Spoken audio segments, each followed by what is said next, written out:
catalense, chegou a vez para quem quer aprender como sofre o ser humano quando seu nome não sabe escrever.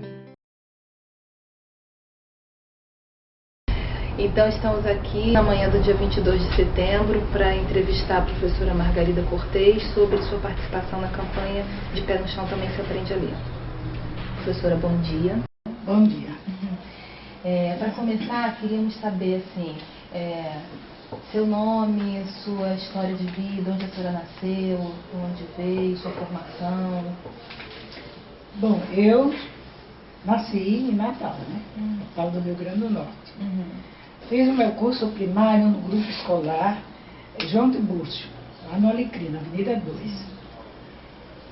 Depois eu fiz a escola normal, na escola normal que existia aqui em Natal, que hoje é o Presidente Kennedy, o Instituto Kennedy. Depois eu fui para São Paulo fazer um curso de 1 ano. Eu fiz o curso de especialistas em educação para a América Latina. Foi um curso muito bom, em tempo integral. O curso teve a duração de 9 meses. Eu fui colega de muitos bolsistas internacionais, porque participaram desse curso professores de vários países latino-americanos. Então nós morávamos numa casa ali não sei se vocês conhecem São Paulo, ali num bairro nobre de São Paulo, me fugiu o nome, e lá nós morávamos, todos os bolsistas, numa casa. E nós íamos de manhã para o Centro Regional de Pesquisas Educacionais, para a USP, na USP, e lá nós ficávamos o dia todo. Voltávamos mais ou menos 4 horas, 4h30, e depois ficávamos em contato com todos os professores. Esse contato foi muito bom, que eu saí falando espanhol. Ninguém sabia mais se era brasileira ou se era hispano-americana. Foi uma experiência muito, muito rica e que me deu muitos contatos que duraram vários anos. Depois desse curso, eu voltei para Natal e aí fui convidada para ensinar na UFRN. Aí eu ensinei na UFRN até 1964, quando fui surpreendida pelo golpe de Estado que me desbancou de todos os meus cargos. Eu era também técnica da Secretaria de Educação, professora da escola, já professora da escola normal, e então eu perdi todos os meus cargos e fiquei em condição de miséria, né? Bom, mas passado algum tempo, eu fui morar em São Paulo. Lá eu morei mais ou menos 12 anos. Fiz concurso para professora de História e ensinei, durante todo o período que eu estive em São Paulo, eu ensinei na Escola Pública de São Paulo. Era professora de História. Depois, quando veio a anistia, eu fui anistiada e retornei à universidade. Em 1979. Aí continuei ensinando e após alguns anos me aposentei. Essa foi mais ou menos a minha trajetória acadêmica, né? Sempre fui muito estudiosa, amava os livros, como ainda amo.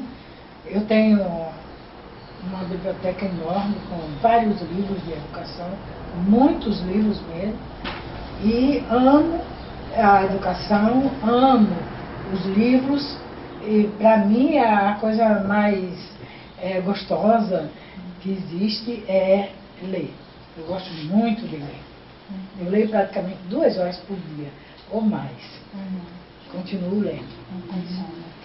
Bom, então, para a gente começar a entrar assim no espírito da campanha, queria que a senhora falasse um pouco sobre aquele momento histórico, assim, como era Natal, como se vivia naquele momento, qual era o contexto político, social, histórico dessa cidade, no momento de criação da campanha e do seu desenvolvimento. Bom, a campanha foi criada por Djalma Maranhão, né?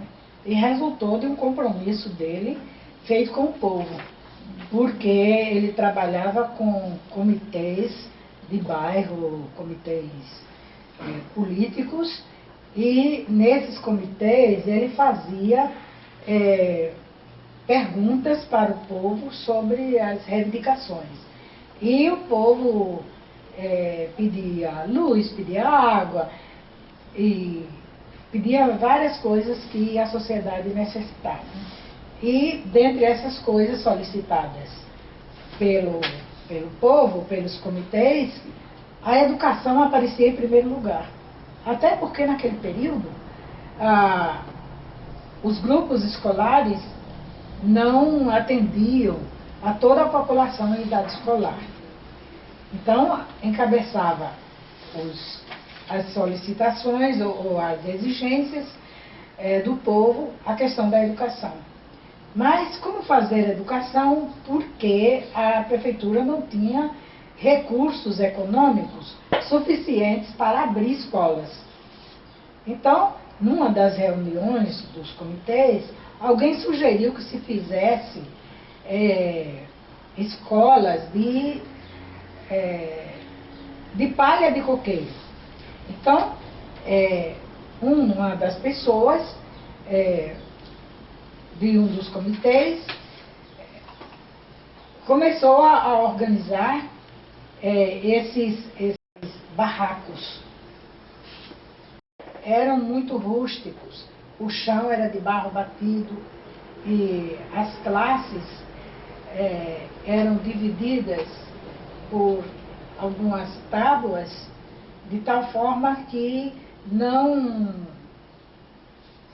as vozes das professoras não interrompessem o andamento dos trabalhos. Então, a campanha começou assim. Mas uma das preocupações nossas era com a questão dos professores. Então, nós organizamos em cooperação com o Marcílio Góes, que é então secretário da Educação, cursos de emergência. Eram cursos que tinham a duração de 5 ou 6 meses, que requisitava pessoas que tivessem pelo menos o curso primário completo. Então essas pessoas faziam curso de metodologia, de um pouco de psicologia. No meu livro tem a programação dos vários cursos, vocês devem ter observado isso, devem ter visto. Então, esses cursos funcionaram até quando foi criado o Centro de Formação de Professores. O Centro de Formação de Professores da campanha de Pé no Chão Também Se Aprende Ali. Estava ali no balde. Eu não sei se hoje que escola existe ali, mas existe uma escola.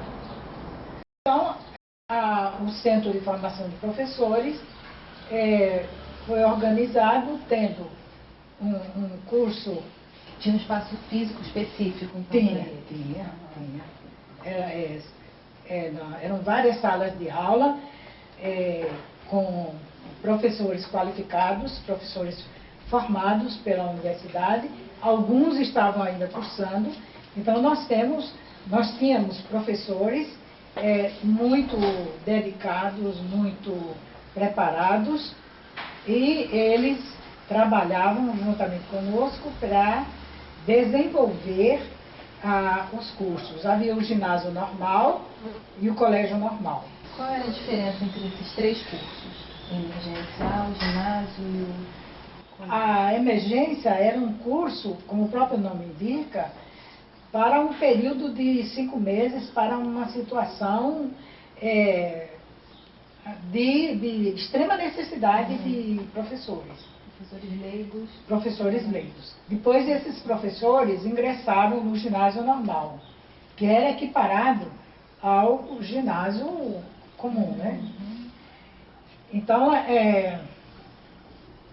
havia o ginásio normal e o colégio normal.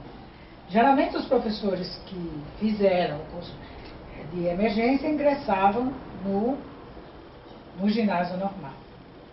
E o Centro de Formação de Professores, ele funcionou 2 ou 3 anos, porque logo veio o golpe do Estado e acabou com tudo, né? E quem eram os formadores desses professores? Eram professores ou que faziam curso de pedagogia na universidade, ou já eram formados. Alguns já eram formados. Nós tínhamos, por exemplo, a diva da Salete Lucena, que eu cito ela no meu livro. Era uma pessoa muito competente, muito preparada. Ela trabalhava com a questão pedagógica.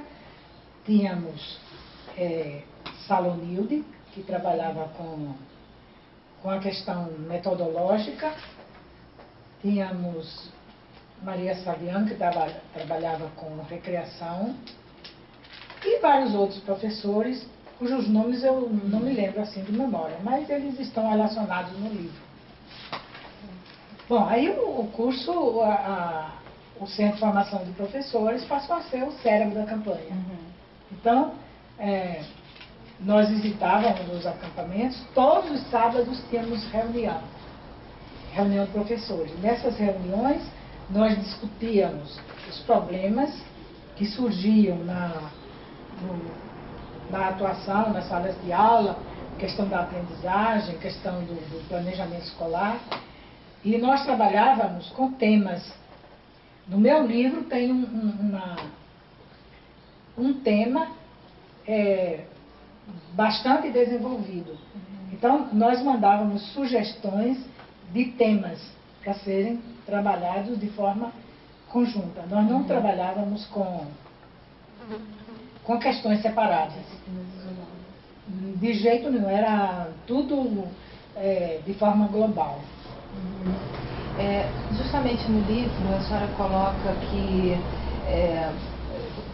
entre os objetivos, né, da formação dos professores, e nos deu curiosidade de saber um pouco mais sobre alguns deles. Por exemplo, em relação a aumento do nível intelectual dos professores. Quais eram os conteúdos trabalhados para desenvolver esse nível intelectual? Olha, como os professores tinham um conteúdo muito pequeno, nós não podíamos avançar muito. Mas, na medida do possível, nós trabalhávamos com questões didáticas, com questões de cultura geral, com questões de psicologia, questões de metodologia e questões gerais que faziam parte da cultura, né? Sendo que não podíamos avançar muito, porque tínhamos que adequar o conteúdo à capacidade de assimilação dos professores. Certo. Uma outra coisa também desenvolver atitudes favoráveis ao trabalho com a comunidade. Como é que isso era trabalhado com os professores? Olha, essa questão do trabalho com a comunidade não é uma questão fácil. Não é uma questão fácil, mas havia trabalhos específicos com a comunidade. Eu não sei se no livro existe esse trabalho. Nós fizemos uma espécie de colaboração, uma espécie de seminário com a comunidade. Então, nesse seminário, eram tratados vários temas. Temas de saúde, temas de educação, temas de doenças contagiosas, vários temas. E também uma parte cultural. E os professores então participavam desse seminário? Participavam e a comunidade também. Um desses trabalhos foi muito, muito, muito importante. nós contamos com uma participação maciça da comunidade. Então, essa era uma das formas de nós trabalharmos com a comunidade, fazendo encontros comunitários e que desenvolvíamos vários assuntos, inclusive atividades culturais. Eu me lembro muito bem que nós alugamos um piano e teve audição. Tinha uma professora da escola de música que apresentou um recital muito bonito, muito bonito. Então, nós desenvolvemos não só atividades culturais, mas também atividades relacionadas com os problemas da comunidade, como doenças contagiosas, como fazer com que as crianças se dedicassem aos estudos, temas com relação a problemas de estudos das crianças. Então, uma série eu não sei se no meu livro eu destaquei essa parte, mas eu acho que eu destaquei. E nós tínhamos planejamento para fazer muitos outros encontros, mas o tempo não deu. Não, mas é que a nossa curiosidade era assim, como que os professores eram preparados para terem essa atitude favorável ao trabalho com a comunidade? Porque isso até hoje é uma questão complexa, né? É complexa. Nós tínhamos as reuniões de professores com pais. Então, nessas reuniões, uma das recomendações que nós fazíamos era que não fizesse queixa dos alunos. Porque, geralmente, os professores chamam os pais para se queixarem dos alunos. Então, isso é muito mal, porque nenhuma mãe, nenhum pai gosta que fale mal dos seus filhos, né? Embora, às vezes, é necessário fazer alguma advertência, mas nenhum pai ou mãe gosta disso. Então, nós conversávamos, primeiro solicitava o que é que os pais queriam saber com relação aos seus filhos. Então, a partir daí, os professores então começavam a contar como os filhos se comportavam, se algum tinha algum problema. Depois o professor chamava à parte o aluno, o pai ou a mãe, e conversava com eles. Não falava na reunião. Na reunião era só para tratar de problemas gerais. Mas realmente essa é uma questão bastante complicada. Porque os pais, eu não sei se ainda hoje acontece, não vão às reuniões. Porque não querem ouvir queixa dos filhos. Não é mesmo? Então, essa é uma questão delicada e que nós tínhamos cuidado com isso. Uma outra coisa que a gente queria saber em relação ainda aos objetivos da formação, que um dos objetivos era fazer com que os professores se apropriassem das metodologias atuais de alfabetização. Quais eram as metodologias atuais naquela época? Naquela época, nós trabalhávamos com a metodologia de pequenos projetos.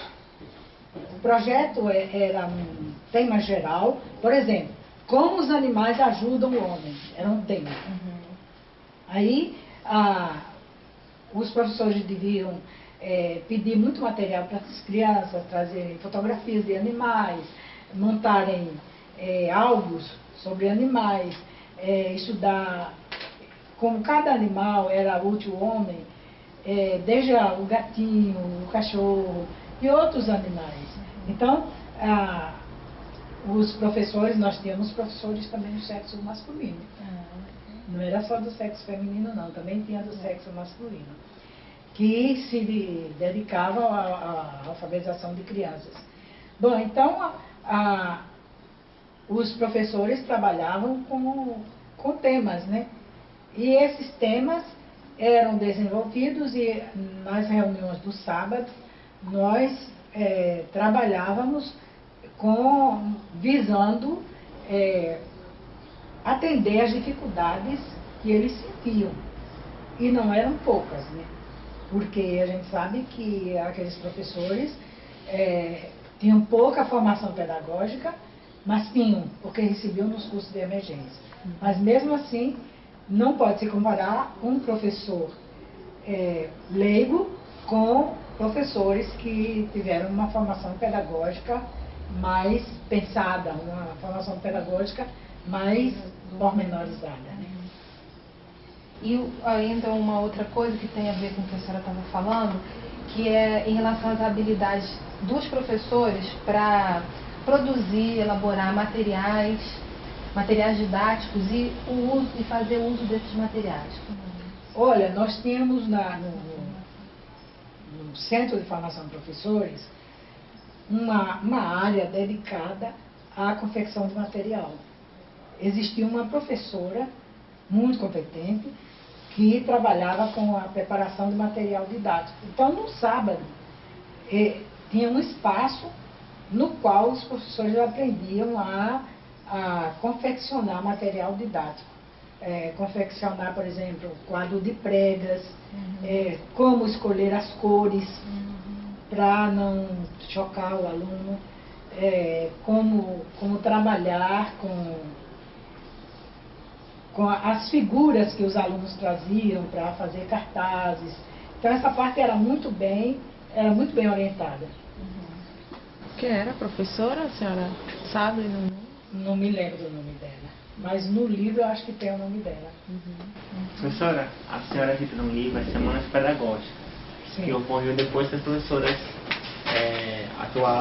saíam do curso para atuar na sala de aula. Seria uma espécie de formação continuada para elas? Eu não sei se a gente podia chamar de formação continuada, mas, de qualquer maneira, a gente tinha uma preocupação muito grande com a atuação das professoras. Você costumava chamar professorinhas. Eu não gostava desse título, porque parece meio pejorativo, né? Mas havia professoras muito dedicadas, professoras muito empenhadas em elaborar um trabalho bom e comprometidas. Porque o que se exige do professor sempre é compromisso, né? Compromisso com o seu trabalho e compromisso com os professores, com as crianças, com os pais, com a comunidade. Então, eu tenho que saber que eu estou comprometida com a sociedade, eu tenho um compromisso social. E eu não posso fugir disso. Então, isso era muito debatido, a questão da ética do professor. Me parece que existia uma disciplina sobre ética do professor.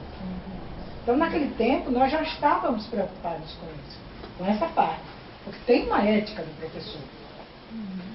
Como em toda a profissão deve ter, né? Uma ética. E a senhora disse que depois que o centro começou a funcionar, ele passou a ser o cérebro da campanha e os cursos se modificaram um pouco. Então, como ficou assim, a estruturação, a organização dos cursos no centro?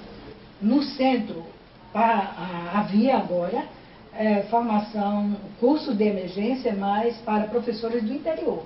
Professores que vinham de outro estado. Então, geralmente, vinham professores que trabalhavam, por exemplo, em Canguaretama, em Alfonso Almino. Os prefeitos mandavam, porque eu não sei se vocês sabem, que a prefeitura fez vários convênios com municípios do interior. Então, os prefeitos mandavam os professores. Então, o Centro de Formação de Professores passou a ministrar cursos de emergência para esses professores. E a duração também era 5 meses? Também era 5 meses. E esses cursos eram muito interessantes, porque primeiro nós íamos lá na comunidade ver quais as necessidades, com o que havia lá, para poder elaborar o currículo. Então, vários professores, inclusive eu, fui várias vezes lá em alguns municípios, conhecer o município, ver as necessidades, ver o que havia lá, para poder elaborar, fazer as modificações no currículo. Então, essa era uma preocupação muito grande que a gente tinha, de adaptar o curso à realidade de cada município. Então, geralmente, as questões tratadas se referiam às necessidades daquelas regiões.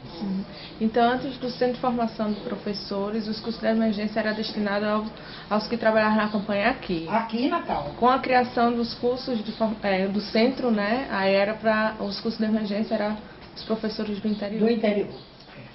Para os daqui era O ginásio normal e o colégio normal. Os professores que já tinham a quinta série ingressavam no ginásio normal. Nós tínhamos várias classes. E aqueles que já tinham o ginásio normal, ou que já tinham o ginásio, ingressavam no colégio normal. E o ginásio tinha duração de quanto tempo? 4 anos. E o colégio Era equiparado. Havia um estatuto que equiparou. Professora, e em relação às supervisoras, tinha alguma formação para elas? Todas eram professoras formadas pela escola normal. Todas. Todas eram. E a senhora fala em liderança democrática, que elas deveriam exercer a liderança democrática.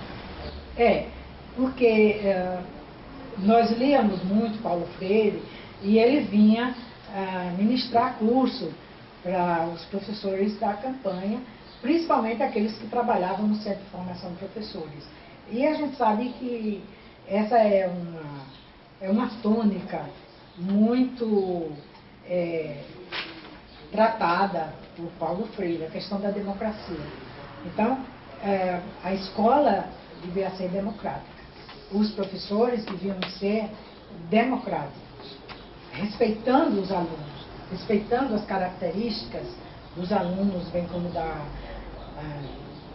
comunidade, dos pais, porque não teria sentido falar em democracia sem o respeito pelos direitos dos outros, porque democracia é isso, né? Eu quero que respeitem os meus, mas eu tenho que respeitar. A cada direito seu corresponde um dever meu. Então, essa questão era muito debatida, era muito enfocada. Professora, como é que fala hoje em dia em supervisoras?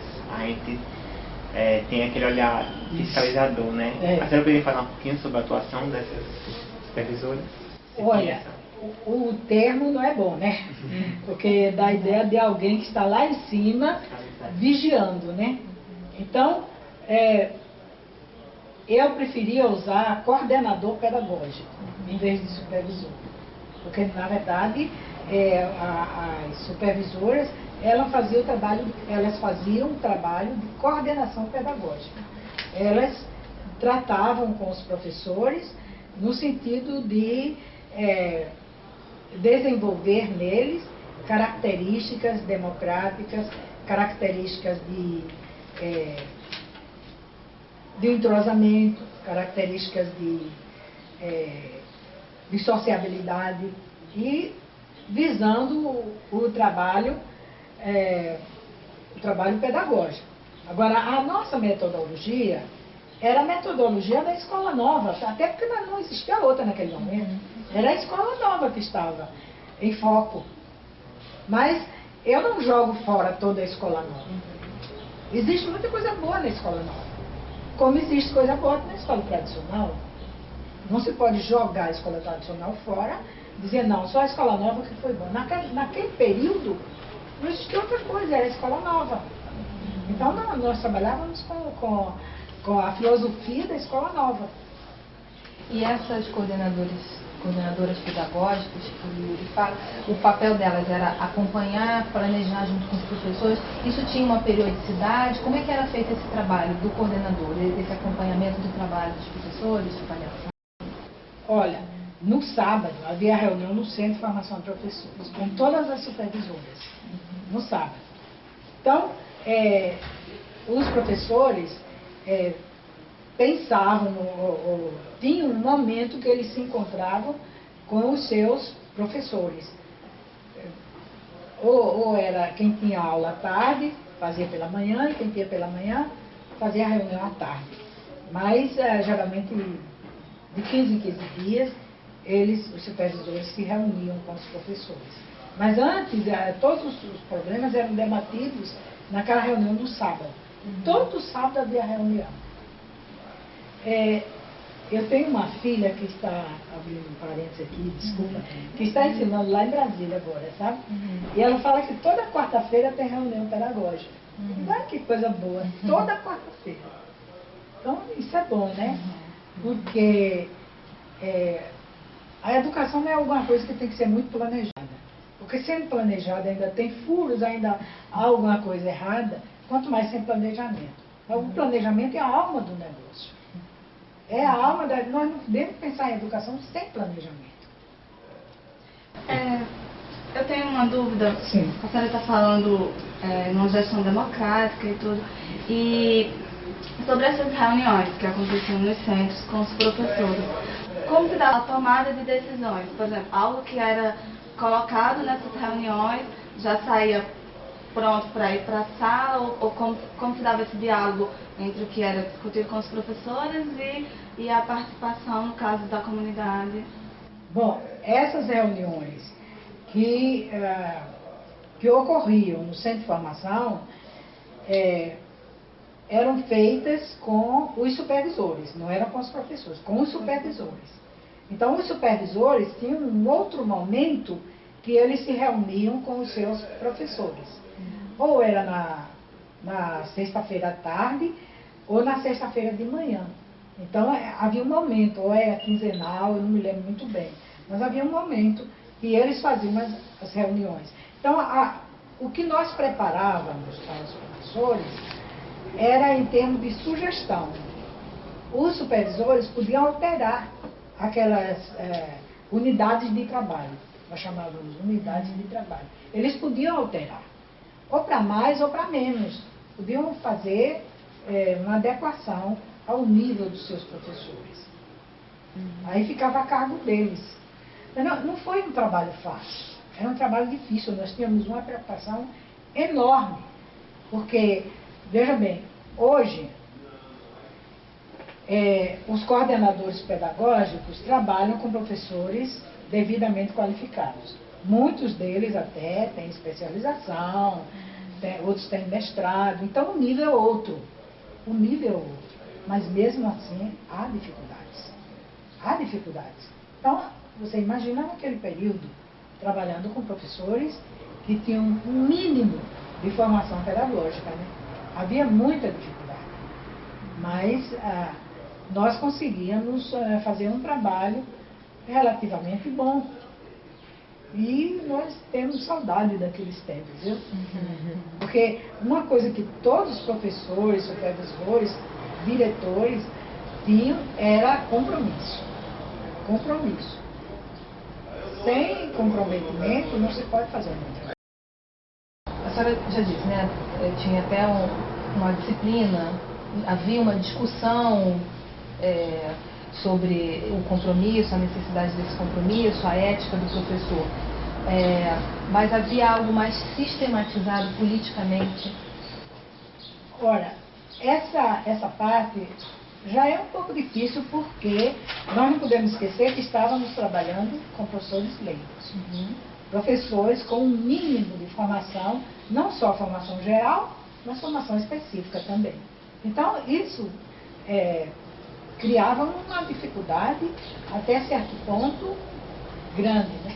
Mas, na medida do possível, todos nós procurávamos adaptar os conhecimentos dos professores, a nossa maneira de trabalhar com eles e vice-versa, né? Havia um compromisso bilateral. Não era coisa fácil. Não era.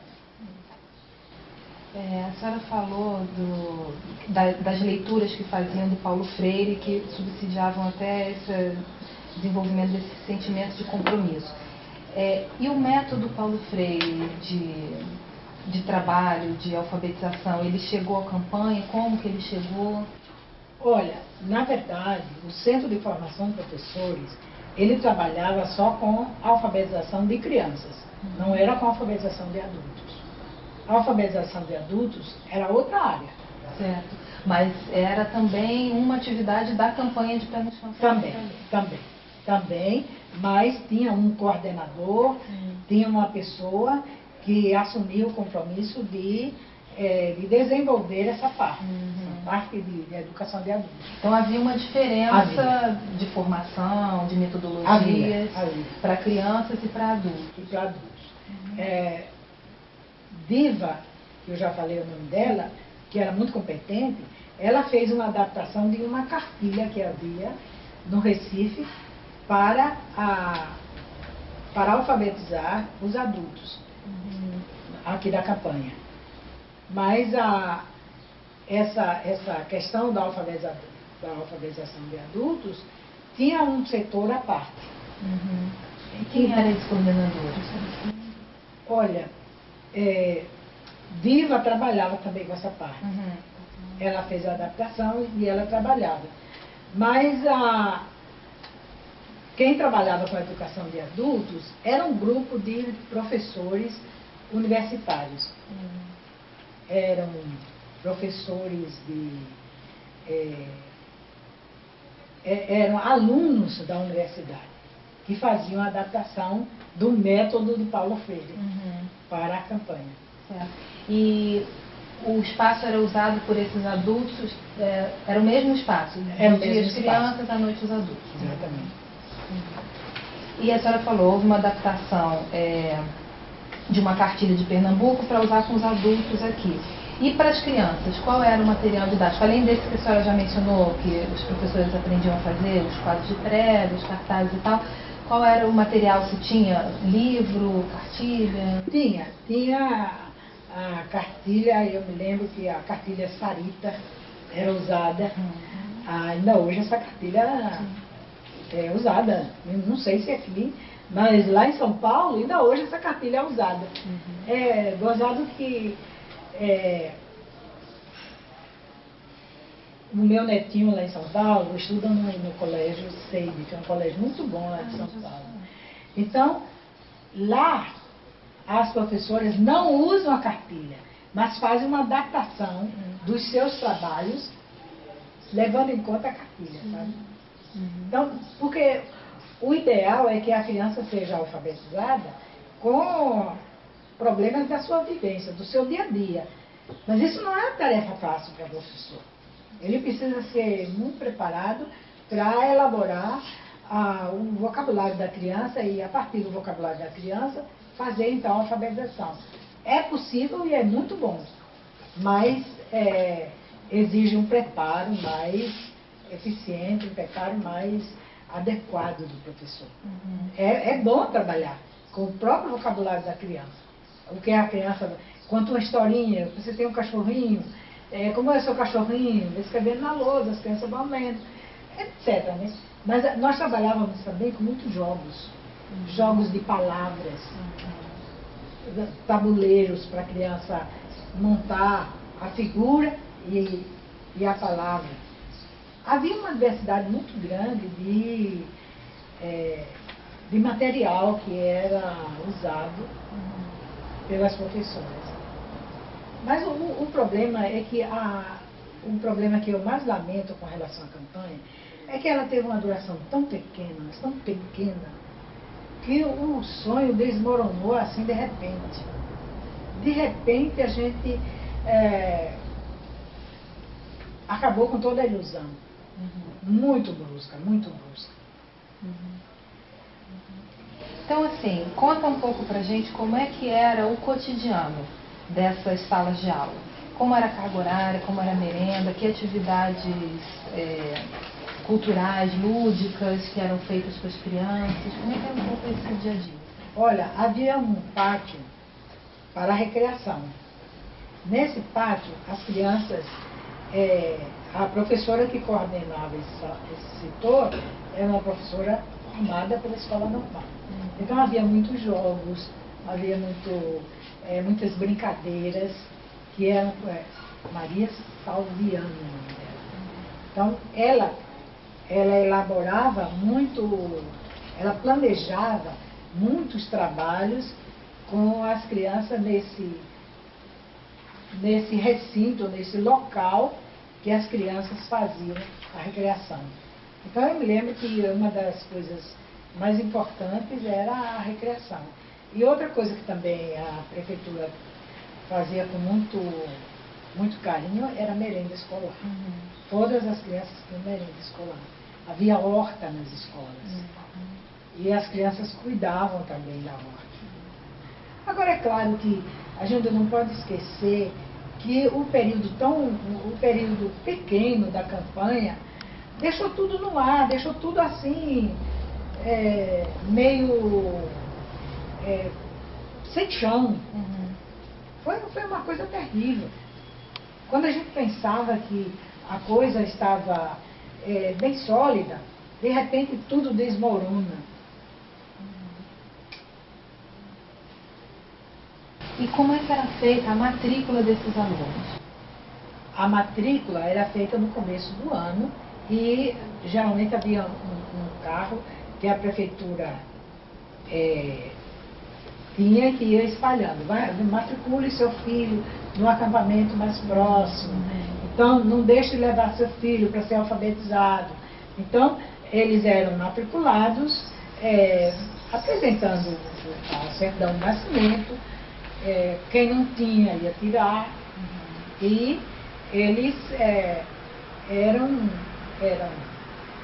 matriculados e começavam a frequentar a escola normalmente, como em qualquer grupo escolar. E tinha a figura dos coordenadores pedagógicos, e tinha a figura de um diretor, como se fosse um diretor? Tinha. Cada acampamento, o acampamento tinha mais ou menos de 10 a 15 professores. E havia um diretor. Esse diretor era uma pessoa formada pela escola normal. Então, o diretor era formado. E ele coordenava o trabalho dos professores. Além do coordenador, que era para cada acampamento, havia o supervisor. O supervisor, ele supervisionava vários acampamentos. Porque tinha acampamento nas rocas, nas quintas, no Alecrim, sei lá, em várias partes. E uma coisa muito importante que havia eram as bibliotecas. As bibliotecas, havia a biblioteca central, que era no Centro de Formação de Professores. E havia as bibliotecas em alguns acampamentos. A questão das bibliotecas, elas não foram organizadas em todos os acampamentos, até porque não deu tempo. Havia a biblioteca Castro Alves, me parece que era nas Rocas, e mais uma outra biblioteca. Monteiro Lobato. Então, essas bibliotecas eram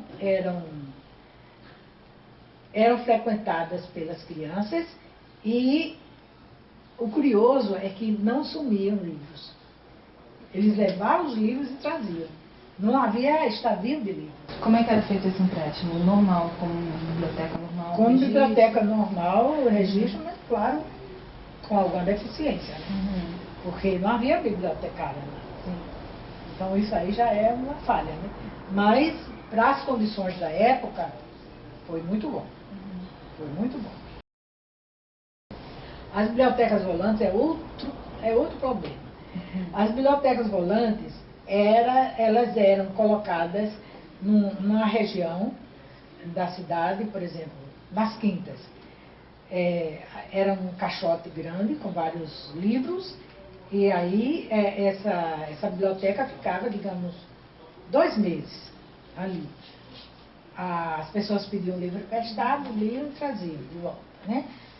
Depois essa biblioteca mudava para outro bairro. E assim havia rodízio dessas bibliotecas. Era uma coisa fantástica isso. Agora, essa questão dessas bibliotecas era coordenada pelo setor de cultura.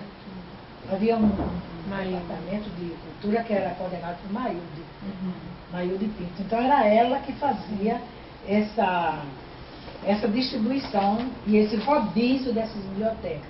Mas isso era uma coisa fantástica. Porque você veja, eu pergunto, quantas bibliotecas nós temos na nossa cidade? Tem alguma biblioteca? Gente, isso é uma coisa terrível. É uma coisa terrível. Que não haja na nossa cidade. Sim, parece que tem uma lá Câmara na... Castor. Aqui a Câmara Castor tem Perto da Praça Cívica. Tem uma na Zona Norte. Mas me parece que, essas bibliotecas não são muito requisitadas. Porque biblioteca é uma coisa fantástica, né? Então, essa questão é uma coisa que o governo, a Secretaria de Educação, tinha que olhar com mais carinho para esse problema. Professora, a gente fez uma entrevista há pouco tempo com a professora Maud Linhares. E ela falou numa situação que ela foi na biblioteca e viu um livro que ela intitulou De Pé no Chão Também Se Aprende a Ler. E ela disse que leu esse livro e que continha a filosofia da campanha. A senhora lembra desse livro? Não, me lembro. Mas a filosofia da campanha, na verdade, era uma escola democrática, era uma escola acessível a todos, era uma escola que visava desenvolver a personalidade do educando, que trabalhava com a questão ética, com a questão da solidariedade, dos direitos humanos. Isso é importante porque qualquer professor que tenha uma boa formação, ele sabe disso. A gente sabe, como professores qualificados e devidamente preparados, que a questão da ética, a questão da democracia, a questão dos direitos humanos é uma coisa muito boa. Eu me lembro que, essa última vez que eu ensinei na universidade, eu fiz um seminário sobre direitos humanos. E saíram, muitos trabalhos excelentes, porque geralmente as pessoas não respeitam os direitos humanos, nem sequer conhecem. Não conhecem. Então, no meu livro, que vai sair agora, tem lá no final, nas últimas folhas, os direitos humanos. Tá? Tem todos os direitos humanos lá. Então, é uma questão que nós, professores, temos que conhecer quais são os direitos humanos, até para respeitar. Sobre a biblioteca, assim, adquirindo essas bibliotecas, e quais eram as atividades de leitura feitas junto com as professoras, se elas faziam alguma atividade, como é que acontecia o uso da biblioteca por parte dos professores e da comunidade também? Bom, a comunidade podia tirar livro, tomar livro emprestado, né? E as professoras, elas também tiravam livros, porque havia livros didáticos e paradidáticos nessas bibliotecas. Elas tiravam os livros, liam, tomavam emprestado, liam e devolviam, e havia uma movimentação muito grande. Agora, como esses livros foram adquiridos? Essa é uma questão importante. A gente sabe que naquela época havia muitas pessoas semi-analfabetas. Então, eu me lembro que Mailde fez uma solicitação à comunidade perguntando que livros eles gostariam de ler ou que a biblioteca tivesse. E ela não teve retorno, porque muitas pessoas eram analfabetas. Então, eles não tinham nem como solicitar os livros para ler. Então, esses livros foram adquiridos mediante doação. Muitas pessoas que tinham livros doaram para essa biblioteca. E a doação foi grande. Havia muita doação para organizar essas bibliotecas, não só as bibliotecas volantes, mas as bibliotecas que funcionavam junto a alguns acampamentos. Porque me parece que a biblioteca Castro Alves funcionava nas Rocas. Depois a Monteiro Lobato, acho que era nas Quintas. Mas havia também uma biblioteca na praça, numa praça aí na cidade, que também emprestava livros. Povo pobre natalense, chegou a vez para quem quer aprender como sofre o ser humano quando seu nome não sabe escrever. A prefeitura abre a campanha para a ajuda do ensino e do saber. Pela meta do prefeito Maranhão, de pé no chão também se aprende a ler. Pela meta do prefeito Maranhão, de pé no chão também se aprende a ler.